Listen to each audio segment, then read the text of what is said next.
Hello, welcome back to the channel.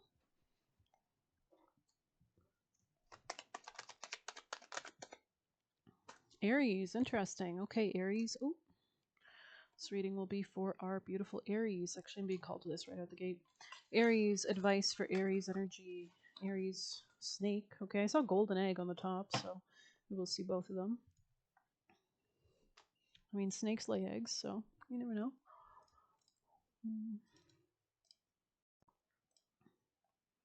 Alrighty, so snake, guardian of the unawakened magic and creative potential. The snake is a symbol of our highest potential. It is said the Shakti, our creative life force, lies dormant at the base of the spine in the form of a coiled snake. Regardless of whether the image rings true for you, it's well worth considering the amount of unawakened or untapped potential within. Wow, the church bells are just hitting. It's like a giant gong of like church bells right now. I love it. So that could be definitely like you waking up this kind of inner potential. The root is the base of the spine, right? The root chakra, which is the Muladhara. So that's a really dense area where we kind of have all this stored energy from past lives, and that we can shoot up through to higher frequencies and higher vibrations to evolve. 111 on the clock, as I say that. So we do have the new Pisces moon coming up this Thursday. So that could be really important as well. Good time to set intentions. And it's in Pisces, which will be conjoining the eclipse point of the North Node, right? So big, huge kind of destined changes and things in Pisces, which is the most evolved zodiac sign of kind of the one that precedes you, right? And then from that kind of the death realm, we emerge in the new year with Aries astrologically. Um, so yeah, like tapping into multiple areas of your brain could be relevant, like Pisces energy, the subconscious, spirituality, working with the divine, ghosts, spirits. So let's see. How can you stir it from slumber? Yeah, I mean, Pisces rules sleep. An experienced yoga or meditation teacher can lead the way. Make haste. The snake card appears when there is no more time to waste. So, I mean, the beginning is coming now. We're moving slowly as we enter into Aries season, actually April, when we'll have more of our planets direct, and we're kind of really truly in a new year. So, when in balance, prosperous, creative, and charismatic. Interesting. When out of balance, starts and stops many things. So there is a need to really concentrate and direct that energy in an immature way to bring into balance Kundalini yoga or meditation. This could be relationships as well, like maybe local people in your community, or like maybe a significant relationship or business contract. Yeah, definitely something career wise or something that'll last a long time, something that, I don't know, it's got like a real oomph to it. Um, what was the other one? We had golden egg and oyster. Yeah, so that makes sense because we have that calcification that's relevant. So Aries, let's just see, Aries energy. Resourcefulness. This could be regarding finances, a new beginning in self-esteem or savings. Kunun could be the god that you want to look into. Okay, there's the spelling. I don't know if you can see that. Khnum. Sorry, my nail job is kind of bad. Change. Yeah, maybe you were like resistant to change in the past, but it looks like you aren't anymore. Hopefully. Okay, let's see more. Let us see. Aries. Messages for Aries energy. Okay, you could have had conflicts regarding like investing in something with somebody. This could have been like a Sagittarius, or maybe there was like a reluctance to let go of something here, or there was something just kind of being rejected. Could be important regarding a Sagittarius, or some kind of forward movement could have felt rejected to you. But I feel like you're making choices. Tell me more for Aries. There's coming out of denial or some kind of like being gaslit or like not seeing clearly through your own restrictions or own like naivety. Aries. Yeah. Okay. Interesting. This could be regarding your financial independence and being like independent, single, and prioritizing things and having that level of autonomy, healing any broken heart or any kind of betrayal you might have felt, and really concentrating your energy with the Two of Pentacles in the reverse in the future. Like really not just spreading yourself thin left and right, but really deciding on how to make your life easier. Something about the home could be relevant as well. You could feel like a lack of love in the home or a lack of some kind of emotional well-being and stability in the home. There could be divinely destined changes though coming in for you, Aries energy. Could be something about letting go of something, or maybe holding on to something. I don't know. Yeah, something about hermiting yourself. Interesting, Aries. Yeah, something about like somebody with harsh contact or harsh communication. Could be a feminine with the Queen of Swords here. This could be an air sign, Gemini, Libra, Aquarius, or something about a mindset or a way of thinking or communicating. Could have been very sharp, and this could be what's kind of resulting in this kind of hermit lifestyle and a lack of success or manifestation here, and a commitment. And maybe this is based on like the past or belief systems and structures in place. So let's see a Kali card for Aries. Aries. Bhuvaneswari, okay. Very much your colors there. Strong Capricorn energy throughout this spread, so maybe somebody's older or, Saturn returns and things like that could be impacting. Our cosmic mother is it's a 30, 60, and 90, right? Our cosmic mother is the light bringer, the sun and the moon, the light of renewal and healing. She is the divine voice, the sound of creation, the sublime note that births the golden era. Hers is the capacity to create a clean slate and a fresh start. We do have Saturn and Neptune that will be moving into Aries, I believe, in March, and that's a lot of shifts this year. She is hope and she is arising. She protects and preserves that which is worthy of the heart. She shines in perpetual state of divine beauty and radiance, reigniting creative fires and attracting to us the most supportive, honoring circumstances. So our outer reality is a reflection of our inner reality, right? So her presence signifies utmost grace. Beautiful Bhuvaneswari, fourth of the Mahavidya wisdom goddesses, is colored like the rising sun. So maybe you're doing like redecorating or like interior decorating or making your place feeling, because your home represents your emotional well-being as well. So when it feels good and warm and safe and invigorating and light, and you've got a lot of good colors that you enjoy, that could really help. Rising sun with the crescent moon at her brow, she is the goddess of abundance and the kind of priestess that provides a pathway to healing and fulfillment. She is the quality of preservation and sustaining nourishment. When we have fought hard to accomplish something worthwhile and honoring of the soul, she provides the mean to protect it so it can endure. This may relate to a state of being a project with heart or a relationship karmically destined to unite and empower certain souls for the spiritual benefit of the collective. Her presence particularly relates to the divine beautification of the physical world. Someone could be losing their voice or have sickness issues. Hmm. There's a mindset shift that has to happen regarding emotions, or the home, or the family. The bringing of heaven to earth. The name Bhuvaneswari means sovereign queen of our world, from Bhuvana, which means earth, which could be finances, our world, and Isvari, which means the female ruler. If there is a situation in your physical life that has ugliness or discord at the heart, the appearance of Bhuvaneswari signifies it is healed and realigned through her grace. Believe in the powerful possibilities that you are yet to experience rather than placing faith in what you have experienced thus far. Yeah, there was something here about like memories.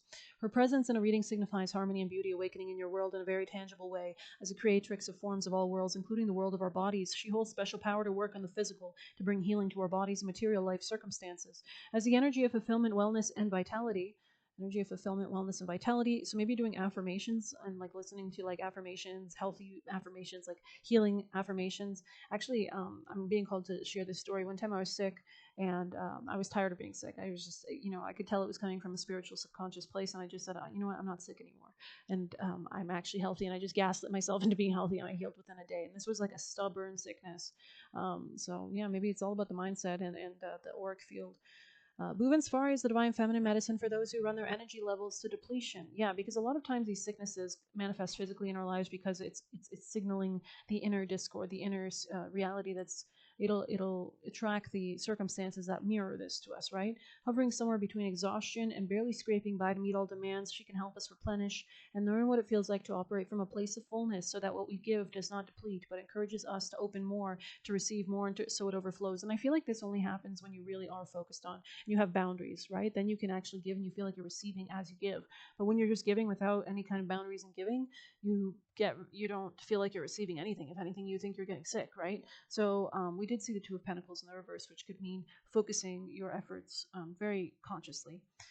So let's see. When giving, such a giving takes place, we are strengthened and uplifted. In a reading, and this is about how you structure your giving. In a reading, she indicates a shift from poverty consciousness and lack to prosperity consciousness and abundance. So having actually, a lot of times, actually, the more you reject, the more that you put your own self first. I mean, not to excess, of course, you don't want to be isolating yourself, but when you do reject things, you're showing the universe that you have faith in creating the reality that you are creating, right? Which you are creating your reality every moment. So when you take those actions that align with proof that you know there's more abundant opportunities, then that can happen in your life, right? You create it literally from your mind and then into the tangible. That's why we reincarnate, right? So okay, Bhuvaneswari is a primordial creative divine power of sound. She is the goddess of act. So we did talk about affirmations actually, and how important those can be, like listening and programming the mind so that it is creating the manifestation of reality you want to live. Saraswati is a great goddess, ancient Indian goddesses who represent luck, like Lakshmi, or wealth and peace and healing could be really relevant, or angels as well. Or praying. She is goddess Vak, who emanates, a Saraswati, the goddess of sound, music, creativity, knowledge, and healing, and which is about enjoyment, genuine enjoyment and love. Venus, it's very Venusian, tapping into the ability to attract by enjoying. The oracle indicate, and Venus doesn't chase, right? She attracts. And of course, maybe I'm discussing this because I think we all should always move towards our opposite. And for you guys, that would be Libra, which is ruled by Venus. Because you're probably already good at the Aries elements of your chart, which is chase, chase, chase, do, do, do, lots of energy, go, go, go, conquer, conquer, conquer, right? So, um, inner spiritual authority and sound healing. Interesting. The oracle indicates the significance of voice, creative power, and inner spiritual authority and sound healing. So maybe you're listening to like Tibetan bowls, singing bowls. All creative phenomena have sound, yeah, because everything's a vibrating particle, right? So it's holding energy. That's why you feel good at one place and you don't feel. If a home has a lot of toxicity, you got to cleanse. You got to do a lot of stuff. If it vibrates higher than we do, it uplifts us. If it vibrates lower, we feel pulled down or depleted by it, unless we remain peacefully anchored in true frequency. In which case, we tend to influence lower energies and uplift them with our presence. Everything is a frequency, from the people and places we connect to the energies that permeate and influence the space where we live and the objects in which we surround ourselves. So if you're around these objects and things, then you manifest more of that kind of low energy, and it's a loop, right? So all things have a story to tell. And that's why cleansing is so good. Like when you get rid of things, you have room for new energy to enter. All things have a story to tell. The more sensitive we become, the more we feel and are potentially moved by, positively or not, by that story. To surround oneself with that which speaks the story that heals us, that supports and inspires us, can be constructive for our well-being and spiritual progress. In a reading, Bhuvaneswari brings your attention to the influences in your life, asking you to know how you feel around certain people or places, and to consider how to protect and uplift your energy. Bhuvaneswari's gift of preservation is a counterbalancing to Kali Ma's destructive energies. With Kali breaking through false foundations, Bhuvaneswari helps rebuild and preserve what is true to the soul. When Bhuvaneswari arises in a reading, she asks you to take note of what needs to be preserved, protected, and secured, even during the wilds of Kali Ma's transformational activities in your life. Sometimes a period of withdrawal to allow for protection and inner strengthening is helpful. Occasionally, we simply need a place that is precious away from grasping and greedy, unworthy hands. You can genuinely love and wish for spiritual fulfillment of all hearts while still recognizing the limitations of yourself and others and responding appropriately. Bhuvaneswari helps us see clearly by increasing the light in our lives.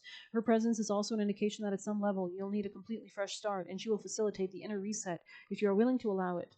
So it's when we struggle that we tend to like actually get physical. It's like people who don't change, they tend to get in like car accidents. It's like, well, you didn't change mentally, so we had to make this change external so that you would change the things that need to be changed. This will bring you freedom and energy to reach new heights. So very much Miley Cyrus, The Climb. This could be about spirituality in general as well. Connecting with others, Aquarian energy there. We do have Pluto and Aquarius, right? So maybe you have placements there. If you had like Leo or Taurus or Scorpio in your chart, it would be making squares to that or oppositions. So I don't know. Messages for our Aries energy. Aries energy.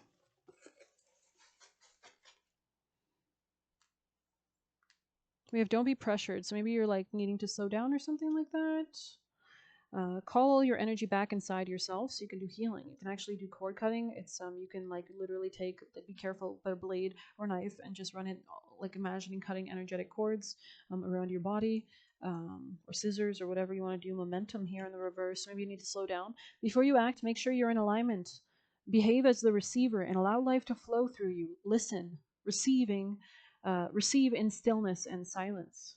So yeah, if you want to like actually change your reality, you should start with going within, taking some time away, not working, and then like physically in the world externally, but working on vision board, understanding yourself. What are the transits doing right now? What is your birth chart about? What should you be heading towards? Maybe getting tarot readings, whatever, or listening to pick a cards or whatever, so that you can kind of journal and work through. You generate luck. Yeah, you are the generator of your own luck, and clearing your aura here. So I'm going to end it on that note. I hope you enjoyed it. Please hit like, subscribe. You can get a personal use on the Buy Me a Coffee link or leave a tip through there. Good luck. Take care.